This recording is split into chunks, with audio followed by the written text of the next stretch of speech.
Tapi memang masa kecil memang Datuk memang nak jadi KSU ke? Memang ada Okey, cita-cita ke? saya sebenarnya alhamdulillah saya masuk Kementerian Kesuma ni kan, saya boleh ceritakan experience saya. Betapa saya tak tahu hala tuju saya masa sekolah.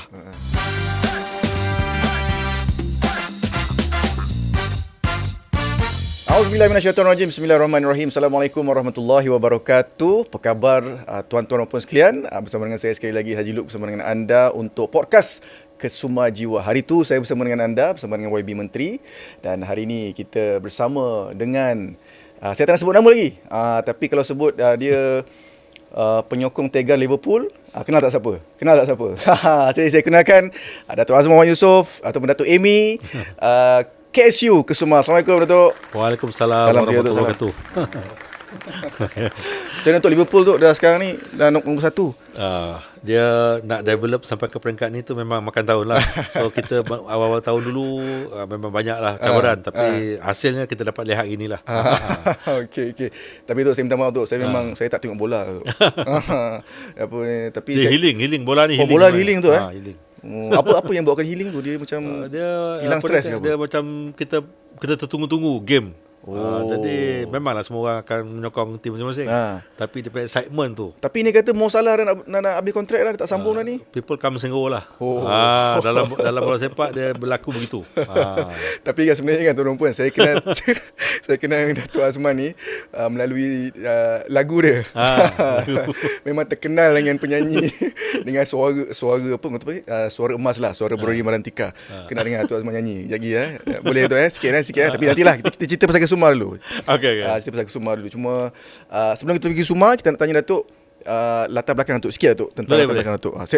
Saya difahamkan Datuk 25 tahun lebih dalam bidang pentadbiran dalam kerajaan ni, PTD. 30 tahun lebih lah. 30 tahun lebih. Okey. Macam mana Datuk? Sikit je latar belakang. Latar belakangnya lah. First kali saya ni orang Negeri Sembilan lah. Okey. Orang Negeri Sembilan, tapi Waris lah. Waris. Okey. Tapi dalam konteks bekerja dengan kerajaan negeri Sembilan ni tak pernah lah. The only kerajaan negeri yang saya pernah bekerja Perlis. Itulah satu-satunya, dan saya rasa itu yang bermula dan itulah yang terakhir. Cara umum lah. Sebab nak pensiun ni pun dah tinggal apa tahun lagi. Jadi saya sebenarnya menyertai dalam kerajaan ni sejak tahun 1992 lagi. Actually sebelum tu saya pernah bekerja di Mesti Melaya lah, setahun setengah. Tapi pendedahan saya dalam bidang pentadbiran ni memang daripada dulu lagi saya minat. Lepas pada masa belajar, saya buat dalam pentadbiran awam, degree dalam pentadbiran awam, kemudian masuk kerajaan, bekerja di bahagian kabinet mula-mula sekali. Dan diikuti beberapa kementerian yang lain lah. Dan pernah berkhidmat juga di sebuah negeri, iaitu di Perlis. Dan sekarang ni berada di Kementerian Semua Manusia lah. Dan bagi saya bekerja di mana pun sama aja tanggungjawab dia. Besar kecil, ada orang kata tempat tu besar kecil, ada tempat relax, ada tempat yang banyak cabaran. Bagi saya sama saja. Dia bergantung pada pembawakan kita lah untuk melaksanakan tugas kita tu. Kalau kita creative enough to do something good, then dia akan jadi busy.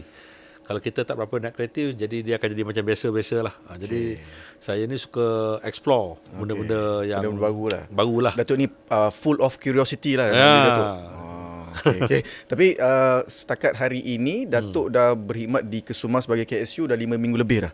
Minggu ke-6 sebenarnya. Betul. Macam mana Datuk dia punya perasaan tu? Perasaan tu saya rasa macam dah 6 bulan dah kerja sini. Macam tu lah. Sebab terlalu banyak benda yang saya kena segera. Saya tak boleh tunggu. Saya tak boleh tunggu orang untuk brief saya. Saya kena pergi tengok. Brief tu brief jugalah. Taklimat diberikan oleh agensi-agensi. Walaupun sekarang ni masih belum selesai semua sekali.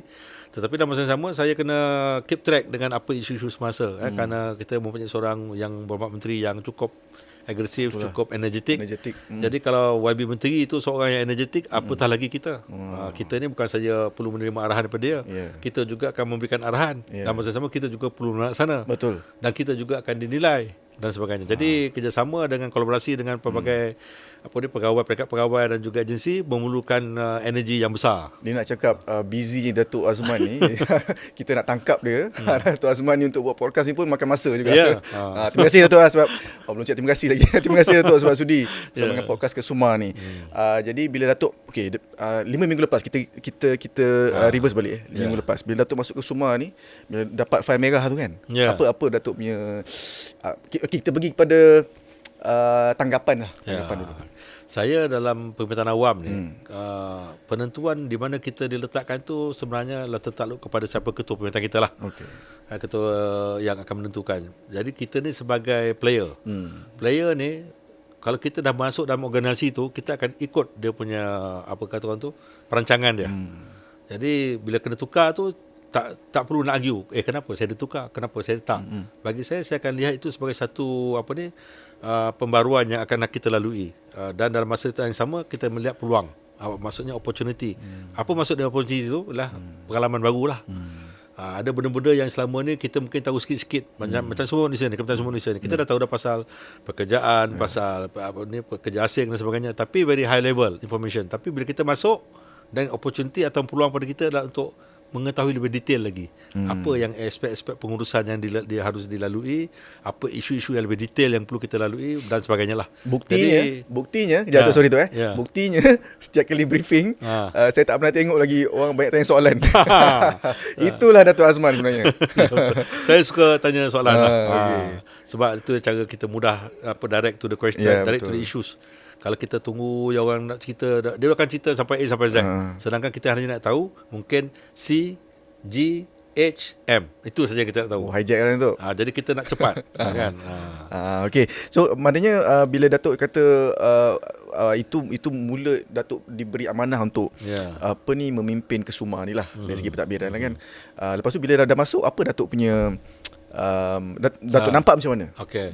Sebenarnya setiap kali saya naikkan pangkat lah, biasanya saya dinaikkan pangkat. Tapi dalam konteks Kesuma ni saya lateral daripada perpaduan ke Kesuma ni. Sentiasa dalam pemikiran saya ialah saya tak boleh jadi diri saya yang sebelumnya. Saya kena mencari benda baru dalam diri saya ni. Karakter saya tu memerlukan saya kata, kalau saya buat benda yang sama macam apa yang saya buat sebelum-sebelumnya, maka tak nampak satu yang pembaruan. Maknanya sebelum masa kat perpaduan Datuk tak macam ni lah? Bukan tak macam ni. Dari segi energi kita sama. Okay. Tinggal lagi dari segi approach kita tu mungkin berbeza. Kalau dulu di perpaduan kita menekankan tetap bergantung pada kementerian punya portfolio lah. Kita lebih pada perpaduan, ethnicity, kita perlukan kebudayaan, kita nak tahu pasal sejarah, kita nak tahu pasal khazanah. Tapi bila kita masuk Kementerian Sumber, dia dah satu lagi elemen portfolio yang lain. Energi yang sama tetapi pendekatan yang berbeza. Tetapi yang boleh dikatakan hampir sama corak saya punya permulaan tu, kebiasaannya saya akan tekankan beberapa perkara lah. Antaranya yang saya katakan bila saya berjumpa dengan pegawai-pegawai pada hari yang kita berkumpul dengan semua pengurusan, saya kata saya ni suka melihat perubahan. Perubahan ini hendaklah dimulakan dengan pelbagai cara dan kaedah lah. Tapi saya tahu dalam konteks pengurusan ni ada banyak benda kalau kita nak buat perubahan ni. Betul. Tapi bagi saya cukup dengan 4 perkara saja kalau boleh. Dan kebetulan Kesuma ni alhamdulillah lah saya masuk tu banyak yang saya nak tu telah pun dibuat. Sama sedang dibuat atau telah dibuat. Antaranya saya katakan perkara yang mesti diberikan tumpuan ialah lihat kembali dasar-dasar kita tu. Dalam dasar ni termasuklah kita melibatkan juga undang-undang, melibatkan juga SOP, peraturan dan sebagainya. Alhamdulillah saya dapati masa tu memang dah ada berlaku perubahan pindaan kepada akta-akta sedia ada. Jadi ini satu benda yang memudahkan saya kemudiannya. Yang kedua saya katakan lihat dari segi proses-proses yang kita boleh tambah baik. Sebab kita ni dah tak ada masa dah untuk menceritakan tentang proses yang panjang-panjang ni yang kadang untuk selesaikan satu perkara sampai 3-6 bulan. Jadi tak ada. Sekarang ni semua orang nak kata kalau boleh sejam, kalau boleh less than 1 hour. Macam tu lebih kurang. Jadi perlunya ada berlaku kajian semula benda-benda yang lama proses ni lah.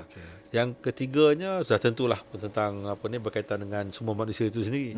Apa yang kita nak buat dengan pekerja kita ni, apa yang kita nak buat dengan pegawai kita, kaki tangan kita dari segi nak meningkatkan skill ataupun knowledge itu. Jadi kena ada elemen-elemen pembangunan asasiah kepada pekerjaan itu sendiri dan dalam diri pekerja.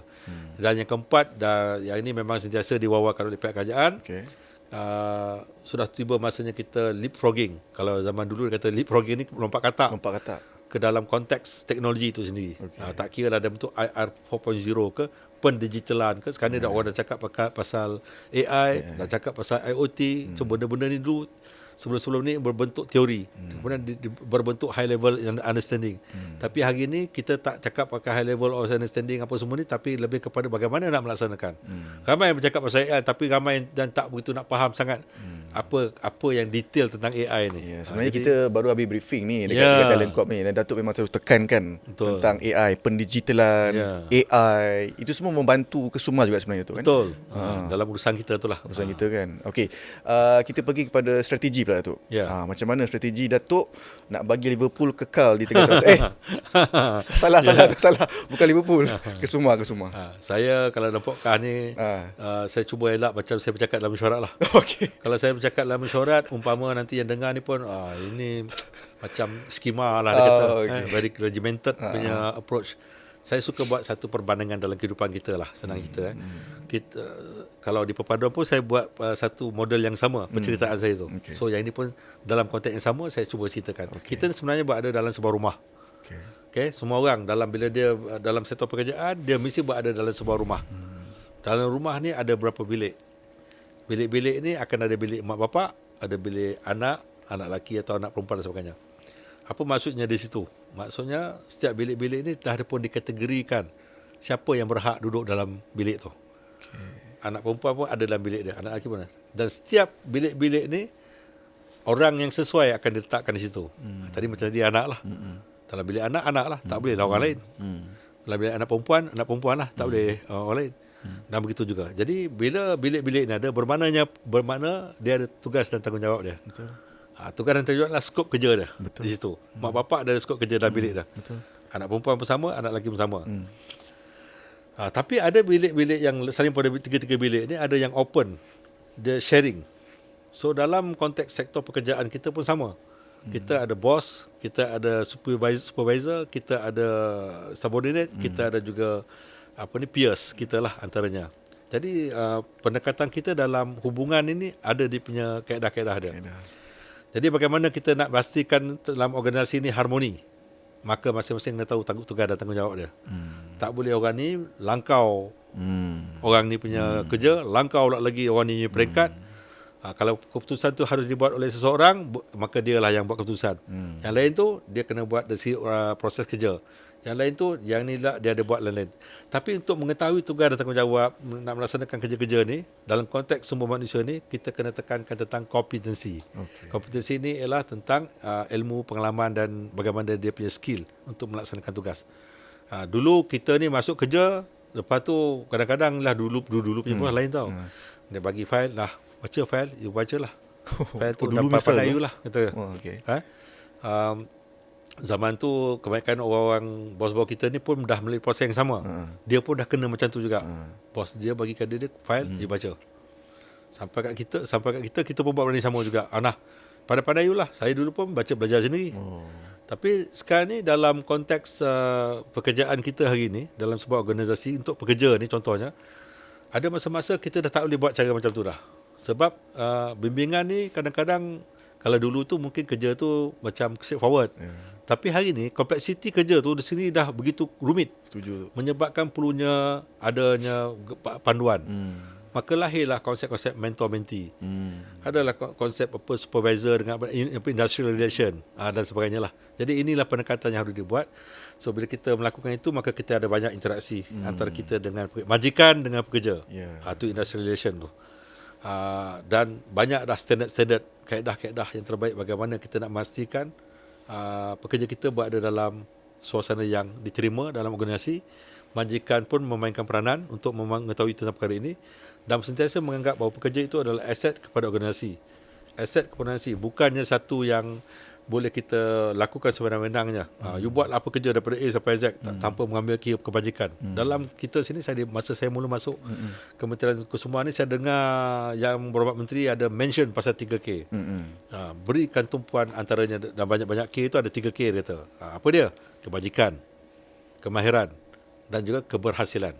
Dan saya nampak benda tu relevan sangat dalam sebuah organisasi sektor pekerjaan untuk kita memahami tentang konsep ini supaya kita menjaga kebajikan pekerja, kita meningkatkan kemahiran dia, akhirnya dia memberikan contribution menyumbang kepada keberhasilan kepada organisasi tersebut, dan majikan sepatutnya recognize tentang pengiktirafan ni lah. Saya selalu inilah dengar, cara dia. saya selalu dengar Datuk sebut due diligence. Due diligence. Itu So memang bila powerful. benda ni jelas, anak lelaki dah jelas apa peranan, anak Ya. perempuan dah jelas apa dia punya peranan, ibu bapa pun tahu apa peranan dia sebagai apa ni, ketua keluarga tu, rumah ni akan berada dalam keadaan yang baik. Baik. Jadi bila kata rumah ni baik, mana sektor pekerjaan kita akan merupakan satu lagi platform yang paling apa kata orang tu, mesra pekerja, mesra majikan dan kejayaan dalam sektor pekerjaan itu sendiri. Itu yang saya lihat dalam bahasa mudah. Kalau saya nak cerita cara regimental, kita ada undang-undang 28 undang-undang, kita ada apa nama ni ILO standard, kita ada itu nanti lama-lama orang dengar pun dia tak berapa nak tangkap. Itu tak apa tu. Tak kan? apa, kita sembang je tu. Kan? Okey, dari segi program baru dan juga inisiatif baru yang Datuk nak bawakan di Kesuma ni, apa tu? Saya sebenarnya beginilah, di peringkat kita masuk di sebuah kementerian yang cukup matang. Okey. Bagi saya Kesuma ni dah cukup matang. Alhamdulillah. Dalam konteks dia punya function dan konteks apa yang dilakukan. Saya banyak melihat dari segi apa ni, kesinambungan lah. Okey. Saya suka continue apa orang yang sebelum ni buat. Cuma yang kena penambahbaikan yang kita mungkin boleh lakukan ataupun nilai tambah yang kita boleh lakukan, value added adalah mungkin ada perkara-perkara tu kita dalam proses tu kita tambah baik prosesnya. Mungkin ada benda-benda ambil contoh lah tadi saya kata kami nak integratekan sistem Kementerian Dalam Negeri, integrate dengan sistem apa HRD Corp, Talent Corp dan sebagainya. Okey, saya tanyalah apa yang nak diintegratekan tu. Basic data sekian. Lepas tu saya kata kat mana nak dipaparkan, kami akan paparkan dalam portal. Contohlah ya, ada segala data yang dah dikumpulkan tu maka dipaparkan dalam portal. So jadi saya akan tambahlah, saya kata saya setuju benda-benda macam tu, tak ada masalah.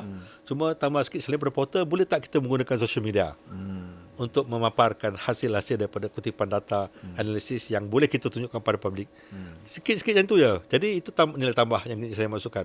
Saya tidak akan datang tiba-tiba saya kata whatever yang dah dibuat oleh dulu kita tolak semua, kita buat benda baru daripada kosong. Jadi bagi saya ini waste of time lah. Sebab bagi saya kebanyakan kepimpinan yang lepas mereka telah memberikan sumbangan yang baik, Betul. yang cemerlang, dan kita hanya menyambung kesinambungan tersebut. Jadi kalau dah ada plan strategik, kita continue dan kita tambah baik apa yang boleh diteruskan, apa yang kita boleh drop dan tambah baik atau dan sebagainya. Jadi plan tu tetap wujud dan kita tambah baik je. Baik. Alhamdulillah. Datuk Negeri Sembilan tu kan? Negeri Sembilan. Kat mana tu? Kampung saya Rembau. Rembau. Rembau. Jadi orang selalu cakap lah Rembau ni KJ lah. Sebenarnya saya pun tak tahulah kan, tak pernah jumpa pun di kampung lah. Tapi memang masa kecil memang Datuk memang nak jadi KSU ke? Memang ada Okey, cita-cita ke? saya sebenarnya alhamdulillah saya masuk Kementerian Kesuma ni kan, saya boleh ceritakan experience saya. Betapa saya tak tahu hala tuju saya masa sekolah. Masa zaman kita tu tak ada banyak maklumat diberikan tentang sektor pekerjaan ni. Adalah kita akan bergantung kepada siapa abang kita kerja apa, kakak kita kerja apa. Itulah keberuntungan, itulah panduan kerjaya kita. Dia kerja bank, saya pun teringat nanti saya pun nak kerja bank. Ataupun saya tengok bapak saya anggota polis. Saya pun nak jadi anggota polis. Normally itulah kita punya model yang kita nak follow. Tapi bila kita dah peringkat mengalami proses tu, kita dapati sebenarnya banyak peluang-peluang lain. Yang mana kalau diberikan maklumat terlebih awal, mungkin kita dah boleh menyusun kita punya hala tuju di peringkat sekolah, di peringkat universiti dan sebagainya. Jadi nak katakan bagaimana bermulanya saya berminat dalam ni, saya rasa bukan daripada awal lagi lah. Tapi kerja-kerjaan tu dah ada dalam kepala dah. Sebab bapak saya polis. Lepas tu bila kata tu pencen. Bila kata pekerjaan ada gaji tetap dan juga pencen. Jadi tak boleh tipu lah. Siapa mohon kerja-kerjaan ni, paling tidak dua benda ni, inilah keistimewaannya. Dia kerja pencen, dia ada ada gaji bulanan dia, tetap ada juga pencen dia. Itu yang mula-mula lah sebagai orang kata orang tu yang nak tahu, you nak kerja swasta ke nak kerja kerajaan. Selalu macam itulah. Kita tu fikir kerja kerajaan. Tapi lepas pada tu bila kita dah masuk belajar apa semua dan kita tahu subjek teknikal, contohnya sains dan sebagainya tu, matematik, kita pergi keupayaan kita tahu dah level kita di peringkat atas ke, tengah ke atau rendah. Dan peringkat sastra kita tahu dah kat mana. Masa zaman saya dulu peringkat kita ada selain pada sains, sastra kita ada perdagangan. Kita tahu juga dalam nak belajar tentang akaun apa semua tu, kita tahu dia punya kepayahan, kompleksiti masing-masing. So kemudian bila kita ni, dan kita akan tanam sedikitlah usaha. Saya ni nak ke art ke, seni ke, ataupun saya nak ke yang sains ke, atau macam mana. Masa tu saya menuju ke arah yang whatever it is lah. Saya tahu susah, saya nak masuk dalam science stream. Itu permulaan dia. Itu cabaran ya. Cabaran saya nak masuk kat science stream. Walaupun fizik tu susah, biologi tu pun susah, chemistry tu susah bagi saya. Tapi itu cabaran. Sehinggalah kita lepas SPM, lepas tu dan kita akan masuk universiti lah.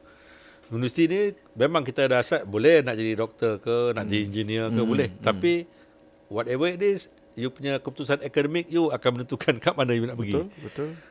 Sebab angan-angan boleh lah, angan-angan Pak Jenin ke Mak Jenin ke apa ke. Tinggal lagi tetap kita punya kriteria kemasukan ke universiti akan bergantung pada pencapaian akademik kita. Saya ni biasa-biasa je. So bila ada peluang masuk ke universiti dan kita pun mulalah bertanya, dengan keputusan macam ni, saya ni layak macam mana? Dia kata, you ni kalau nak jadi doktor ke engineer ke memang susah lah, sebab kita punya keputusan tu tak kredit, tinggal lagi tak berapa nak apa. And then challenging dia ialah kebanyakan orang akan pergi ke arah yang apa ni, contohnya engineering. Perubatan dan sebagainya. Memang penuh. Jadi satu peringkat tu sebabkan saya teringin sangat. Bukan teringin, saya masa tu ada peluang untuk ke luar negara. Dan saya tanya pada panel interview saya, letaklah saya di dalam kelayakan bidang mengikut akademik saya tu. Dia pun letaklah dalam keadaan, masa tu dia kata administration. Saya dengar administration lah. Sama ada business administration, public administration. Dengan yang belakang ni. Tapi bagi masa tu permulaan saya tu ialah as long as saya dapat masuk universiti. Dan apatah lagi masa tu tawaran ke luar negara kan. Di situlah permulaan. Bila saya dah masuk dalam bidang tu, dan saya tak ada choice. You by hook or by crook, you need to master you punya knowledge tentang bidang tu. Jadi public admin tu saya punya bidang lah. Dan masa tu saya dah di pekat universiti lagi, saya dah buat survey dalam konteks macam mana saya punya career. Jadi kita tahulah kerajaan. Dan kerajaan dalam bidang, dalam pejabatannya macam mana. Barulah saya tahu tentang pegawai takbir dan diplomatik dan sebagainya.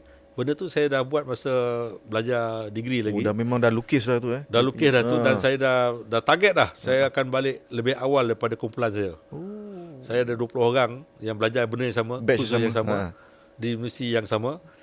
Semua ambil balik admin. Saya kata kalau balik sama-sama, kita compete antara satu sama lain untuk dapat pekerjaan tersebut. Betul. Jadi saya usahakan untuk apa kata orang tu, graduate lebih awal. Saya graduate satu semester lebih awal daripada saya punya kawan-kawan lah.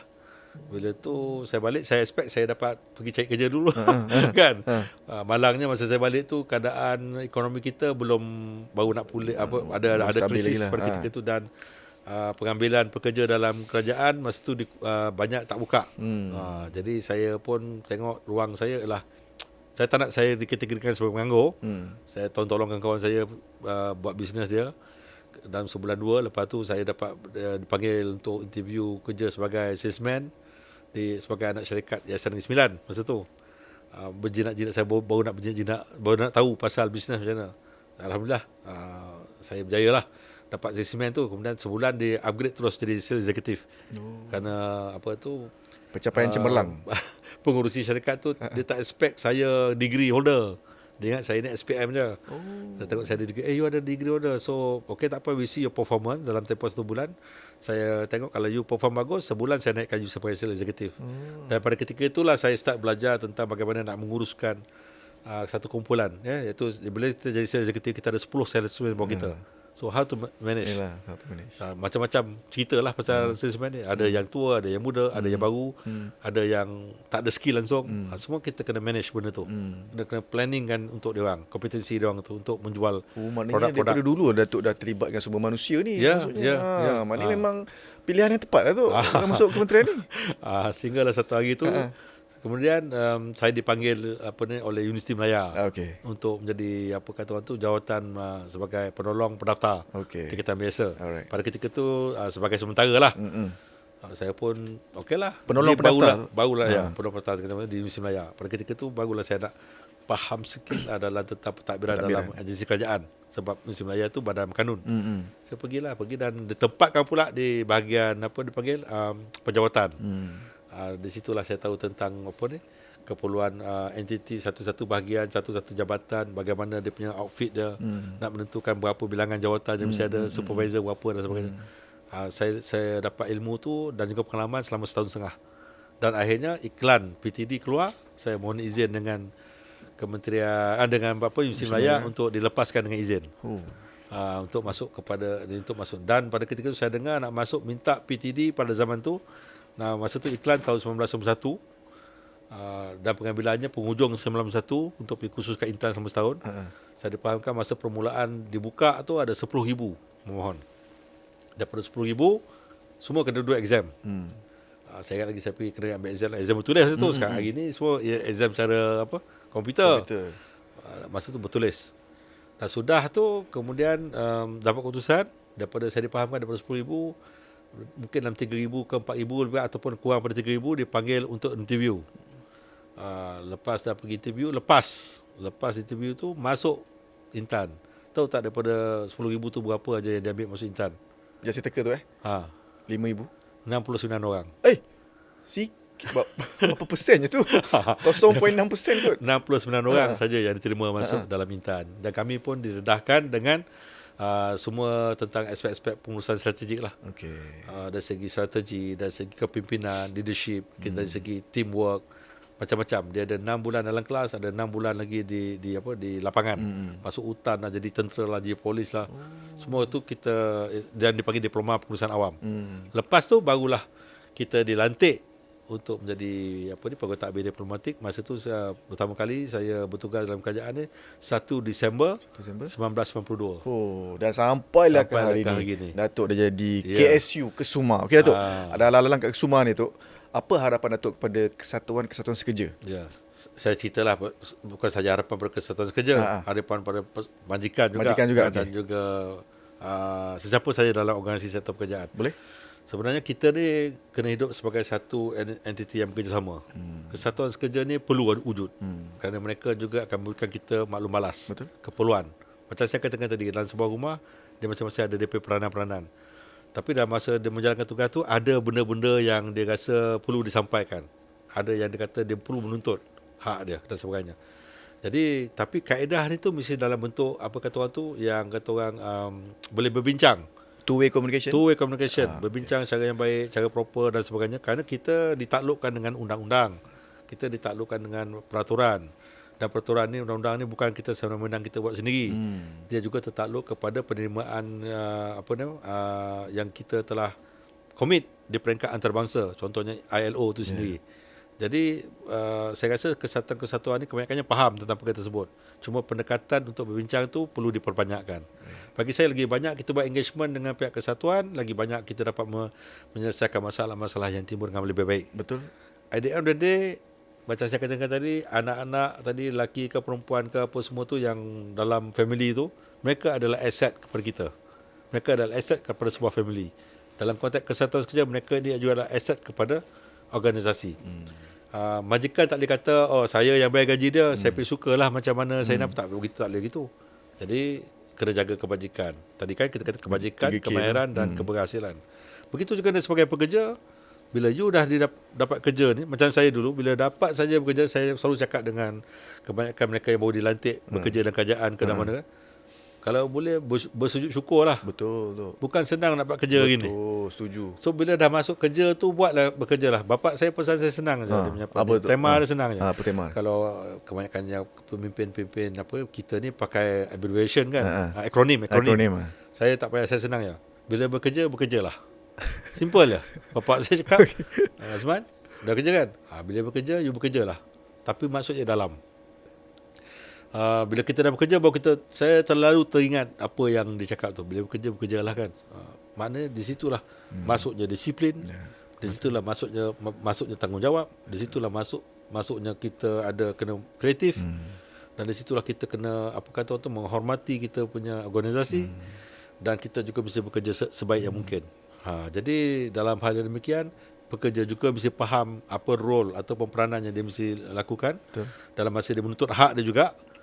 Dan dalam masa yang sama, pihak majikan juga menjaga kebajikan kita. Jadi kesatuan sekerja ni, role dia sebenarnya besar. Bukan kecil, besar. Sebab dia boleh memberitahukan ada benda-benda yang di peringkat pekerjaan tu yang mungkin majikan tak perasan apa yang diperlukan. Contohlah, kalau kita suruh dia buat penguasaan. Sebagai seorang pegawai penguasa, dia perlukan apa? Paling tidak pun uniform, kasut lah, apa semua tu kan. Lepas tu dia punya hak dia, keselamatan diri dia nak dapat elon kerja lebih masa dia dan sebagainya. Itu semua perlu dipertimbangkan. Jadi kalau sekarang ni alhamdulillah semua itu telah diambil kira. Bila kata penguasaan, kita dah tahu dah apa kebajikan yang mesti ditawarkan. Sebab kebanyakan kita ni mempelajari daripada beberapa buah negara. Kita buat benchmarking, yang mana best practice tu apa dia. Sebagai penguasa, apa yang best, apa yang ni. Jadi bila kita tahu permintaan itu datang daripada kesatuan dan selaras dengan standard di peringkat yang antarabangsa dan sebagainya, maka mudah majikan. Dan majikan pun tak boleh kata saya tak boleh spend duit saya untuk tujuan kebajikan dan sebagainya. Sebab at the end of the day ataupun di akhirnya, mereka ni adalah pekerja kepada dalam organisasi tersebut. Macam kita tadi, kita hidup dalam satu keluarga, dalam sebuah rumah. Dan kita sama-sama kena menjaga perkara ini. Itu yang saya nampak. Menarik tu sebenarnya tu. Menarik di rumah tu. Okey Datuk, sikit Datuk. Nasihatlah kepada semua warga Kesuma yang sedang menonton. Saya bersyukur masuk Kesuma juga. Bila saya masuk, saya tengok dalam konteks kerjasama tu saya nampak begitu rapat, bagus. Alhamdulillah. Teruskan tentang kerjasama dan kolaborasi di antara kita, malah kita dengan agensi lain sekalipun. Dan saya juga dapat lihat betapa warga-warga Kusuma ni semua juga telah pun terdedah dengan pelbagai bentuk usaha-usaha baru yang diperkenalkan oleh Yang Berhormat Menteri. Dari segi innovation dia, dari segi kreativiti dia, saya nampak ada melakukan cadangan-cadangan penambahbaikan proses dan prosedur, business process engineering, kajian semula kepada kalau boleh ke 28 rang undang-undang kita tu. Tahun ni saja dah ada 6 dah selesai. Akan datang ni sehingga penghujung akhir tahun ni kita mengharapkan lagi satu tu akan dimutamatkan, satu tu baru dibuat baca pertama. Begitu juga dengan teknologi, menggunakan pekerjaan dalam mengadaptasikan teknologi kita yang terkini, AI dan sebagainya. Jadi ini satu pembudayaan yang baik. Jadi kepada warga Kusuma, saya tak nampak anda tidak ke belakang. Anda malah telah berada 2-3 step yang di hadapan. Terima kasih banyak. Cabaran kepada saya lah, kalau you all dah 2-3 tapak ke depan, saya pun kena laju jugalah. Pemimpin tak boleh slow apabila anak buah laju. Apatah lagi saya seorang wabi menteri yang cukup laju. Jadi saya pun kena laju jugalah. Okey. Terima kasih banyak Datuk atas meluangkan masa untuk podcast Kesuma Jiwa ini. Cuma kalau jumpa Datuk kat luar tu, nak selfie boleh tu Boleh. Cuma jangan salah anggap Datuk ada kembar ni Ya, betul. Azmi tu Ya, Azmi tu.